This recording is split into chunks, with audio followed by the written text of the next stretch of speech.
మీ నివాసం ఏది? దేవుని మందిరమే మీరు నివసించే స్థలం. దేవుని మందిరానికి వస్తే ఆ దేవుని మందిరములో మీ కన్నీటి బొట్లు తొలగబడతాయి.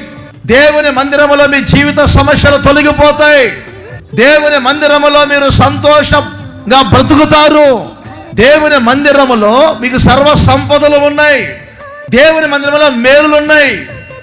దేవుని మందిరములో కృపాక్షేమాలు ఉన్నాయి. దేవుని మందిరములో ఘనత ప్రభావములు ఉన్నాయి. దేవుని మందిరములో ఆయన ముఖ ప్రకాశము ఉన్నది. దేవుని మందిరానికి ఎందుకు రావాలి ఒక వ్యక్తి? దేవుని మందిరంలో ఎందుకు నివసించాలి? దేవుని మందిరానికి మీకు ఎందుకు ఒక సంబంధం ఉండాలి?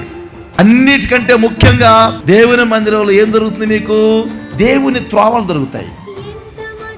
ఆ బాధంతా దేవుని త్రోవలు. ఆ ప్రజలు ఏం చేస్తారు? దేవుని మార్గాల్లో నడుచుకుంటారు.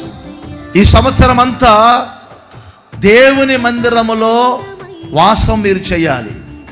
దేవుని మందిరమే మీకు ఒక నివాసం.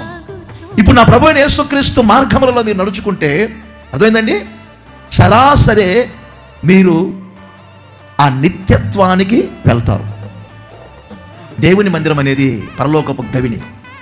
ఇక్కడికి వచ్చిన వాళ్ళకి పరలోకం చేరటానికి ఒక గవిని దొరుకుతుంది, మీకు ఒక తలుపు దొరుకుతుంది. మీకు మీరు సరాసరి ఇక్కడ ఉన్న వాళ్ళు ఒక రోజున పరలోకముల నిత్య నివాసములో చేరబోతున్నారు. దేవుని మందిరం విలువ మనకు తెలియాలి. ఆమేన్.